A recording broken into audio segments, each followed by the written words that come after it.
Le centre-ville de San Francisco, l'un de ces quartiers où les célibataires ont pris le pouvoir. Ben Paylor est de cela. On a transformé cet endroit en un espace communautaire où les gens peuvent vivre et travailler ensemble. Et j'espère que vous allez avoir un bel aperçu de ce qu'on fait ici. Ben est tout heureux de vivre au Red Victorian. Ça, c'est notre petite équipe d'accueil. Une maison un peu particulière créée par une communauté de célibataires. Les célibataires ne seront jamais seuls ici. Non, si vous venez à San Francisco tout seul et que vous vivez ici, vous allez beaucoup vous amuser. En tant que célibataire moi-même, je peux vous dire qu'il y a plein de gens qui passent ici. On fait des rencontres très amicales et ça, très rapidement.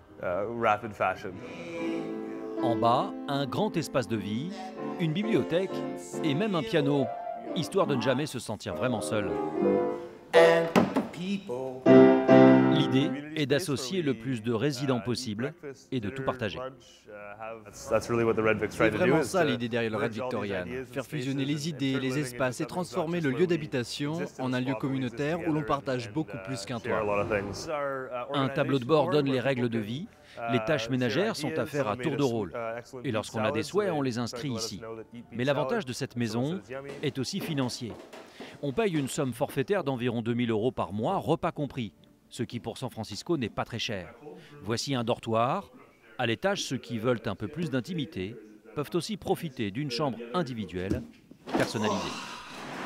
Ces maisons communes, il en existe de toutes sortes. Celle-ci, dans un style ancien avec parquet et boiserie, est occupée par une vingtaine de résidents.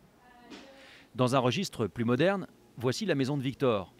Là aussi, on se retrouve dans le salon pour tout partager, mais l'état d'esprit de ces jeunes diplômés est avant tout tourné vers le travail. On échange constamment des idées. On découvre en permanence de nouveaux horizons. Les gens ici ont différentes qualités et connaissances. Par exemple, Khan, ici, est un designer très talentueux. Et en s'amusant, un jour, on parlait d'une idée. En à peine 2 heures, on avait déjà un prototype qui fonctionnait. Oui, ce genre de logement est idéal, particulièrement à San Francisco, où il est très difficile pour les jeunes de trouver un endroit où vivre.